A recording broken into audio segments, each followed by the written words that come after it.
विधायक जी, मेरा सवाल है आपसे, एक छोटा सा सुझाव है। धीरेन्द्र सर, आपको आवाज आ रही? धीरेन्द्र सिंह जी जी।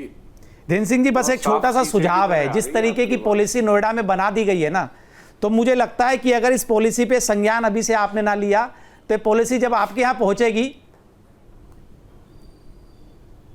तब ठीक नहीं होगा। विधायक जी, जो मुझे लगता है, जो मेरा सुझाव है, जो क्योंकि हम काफी दिन से रिसर्च कर रहे हैं, क्योंकि अब जवाब भी इस पे अधिकारी जवाब तो देना नहीं चाहते। बस जिस तरीके की पॉलिसी उद्योगपतियों के लिए, इंस्टीट्यूशंस के लिए, आरडब्ल्यूज के लिए बना दी गई है ना, पार्किंग की पॉलिसी, तो बिना बात किए हुए, तो पॉलिसी जब ये आप तक पहुंचेगी विधायक जी, कहीं देर ना हो जाए।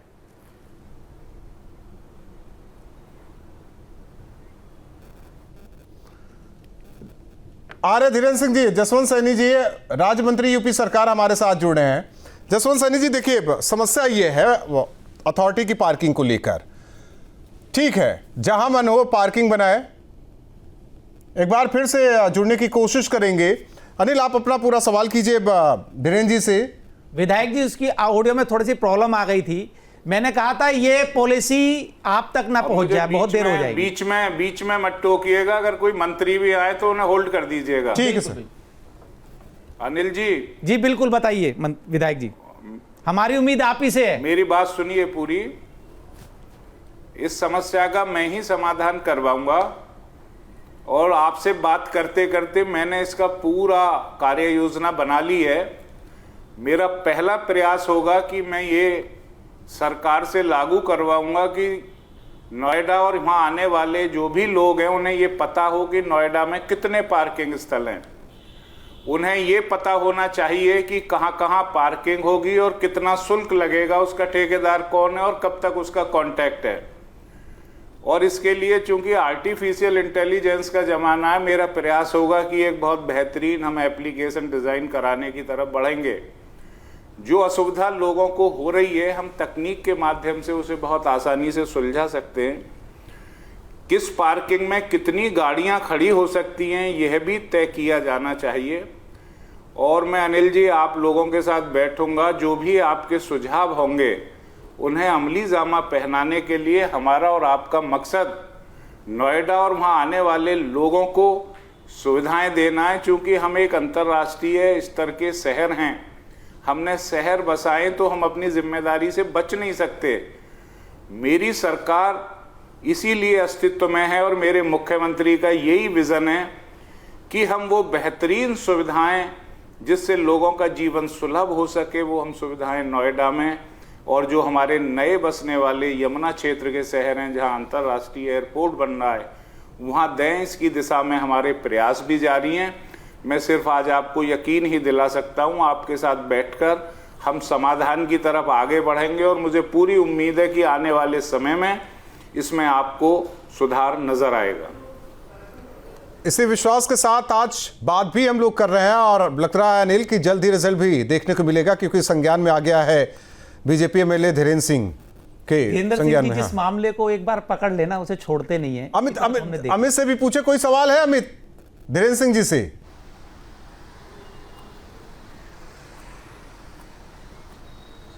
देखिए, नमस्कार विधायक जी।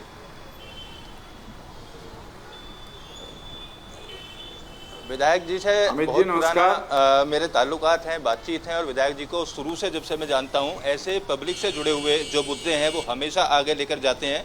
डीएनडी टोल पर शुल्क लगा करता था और लंबी लड़ाई विधायक जी ने उसके लिए लड़ी, धरना प्रदर्शन तमाम हुए, और आज की डेट में नोएडा से दिल्ली जाने का जो टोल टैक्स है वो पूरी तरीके से बंद पड़ा हुआ है। इसके अलावा किसानों के मुद्दों को लेकर लगातार आगे आए और काफ़ी लंबी लंबी लड़ाई लड़ी। उसी तरीके से पार्किंग का जो मुद्दा है, ये पार्किंग का मुद्दा हर आम आदमी से जुड़ा है, हर उस आदमी से जुड़ा है जो टू व्हीलर से चलता है, फोर व्हीलर से चलता है, दिन भर मेहनत करता है, अपने घर जाने में पार्किंग की वजह से लेट हो जाता है। विधायक जी, कितनी गंभीरता से लेने की जरूरत है इस पूरे मामले को?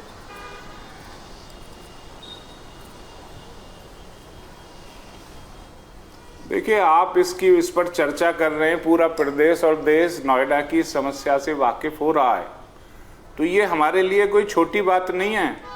मैंने आपको बताया कि मैंने सारी कार्य योजना भी आपसे बात करते करते बना ली कि इस समस्या का समाधान कैसे होगा। हम आज ट्रांसपेरेंसी के युग में जा रहे हैं। अगर हम सारी चीज़ों को ट्रांसपेरेंट कर देंगे तो जहां आपने भ्रष्टाचार की बात करी वो भी समाप्त हो जाएगा।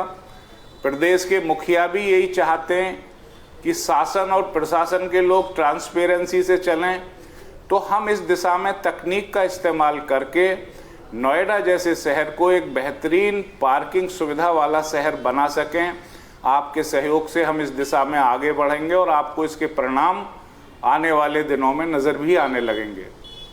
और सभी को यही उम्मीद है आपसे धीरेन्द्र सिंह जी कि जल्द से जल्द इसका परिणाम भी दिखाई दे। और अमित कुछ कह रहे हैं? अमित आते हैं आपके पास। निश्चित जी राहुल, निश्चित तौर से परिणाम आपको ले जाना चाहते हैं विधायक जी। आने शुरू। अमित बोलिए। जी विधायक जी, एक तरफ ध्यान आपका ले जाना चाहते हैं, अमित जी की नोएडा में आवाज चली सड़कों पर गई। पार्किंग ना हो, जाम ना लगे, उसको लेकर अरबों रुपया खर्च किया गया। आधा दर्जन के आसपास मल्टी लेवल पार्किंग बनाई गई थी। वो मल्टी लेवल पार्किंग के आसपास स्थिति ये है कि सरफेस पार्किंग दी जा रही है और उन मल्टी लेवल जो पार्किंग है उनके अंदर अलग अलग कंपनियों की जो कार कंपनियां हैं, कार बनाने वाली कंपनी या खरीदने बेचने वाली कंपनी, उनको पूरा फ्लोर किराए पर दे दिया है पार्किंग संचालकों द्वारा। जबकि उस पैसे को केवल इसलिए लगाया गया था कि सड़कों से इन गाड़ियों को हटाकर व्यवस्थित तरीके से एक जगह पर लगाया जाए। अरबों रुपया खर्च उसमें हुआ, लेकिन वो पूरी तरीके से बेकार नजर आ रहा है अब।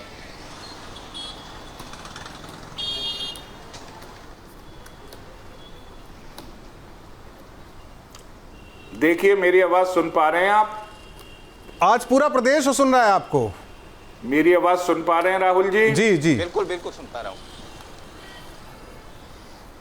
देखिए, प्राधिकरणों की स्थापना एक सुनियोजित शहर बनाने के लिए होती है। मैं किसी की आलोचना नहीं कर रहा। जब इस शहर का प्लान हुआ होगा तो ये बहुत बड़ी कमी उसमें छोड़ी गई पब्लिक ट्रांसपोर्ट की, पार्किंग के पर्याप्त स्थलों की, जिसकी वजह से आज ये समस्या हमें फेस करनी पड़ रही है।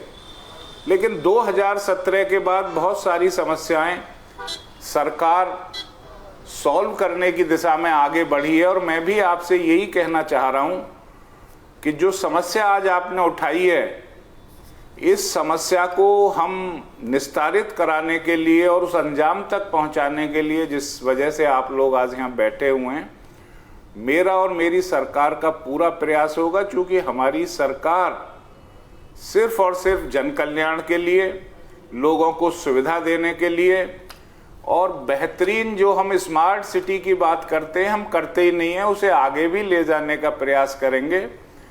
इस भरोसे के साथ मैं आपको पूरा आश्वासन देता हूं। मैं अपनी पूरी क्षमता का उपयोग करते हुए और विशेषज्ञों से मशवरा लेते हुए एक ऐसी पॉलिसी हम पार्किंग के लिए लाएंगे जो पूरी तरीके से ट्रांसपेरेंट हो और हर व्यक्ति को पता चल सके कि मुझे नियरेस्ट अपनी गाड़ी कहाँ पार्क करनी है। मैंने इसीलिए आपको कहा कि एक एप्लीकेशन मैं यमुना प्राधिकरण के लिए बनवा रहा हूँ, जो चूंकि एयरपोर्ट शुरू हो जाएगा तो लोग आएंगे, उन्हें पता कैसे चलेगा हमें बस कहाँ से मिलेगी, कार कहाँ से मिलेगी। तो इस तरीके की एक एप्लीकेशन का सुझाव हम वहाँ के सीईओ के साथ बैठकर उन्हें देंगे। और देंगे क्या, बनवाएंगे। उनसे कहेंगे कि ट्रांसपेरेंसी के साथ सारे पार्किंग सिस्टम होने चाहिए, लोगों से कोई अवैध वसूली नहीं होनी चाहिए। हर स्थिति, पार्किंग का स्थान, कितनी गाड़ी खड़ी हो सकती हैं, कौन आदमी वहाँ है, कितना शुल्क लिया जाएगा। तो इन चीज़ों को जब हम ऑनलाइन कर देंगे तो बहुत सारी समस्याओं का स्वतः ही निराकरण हो जाएगा।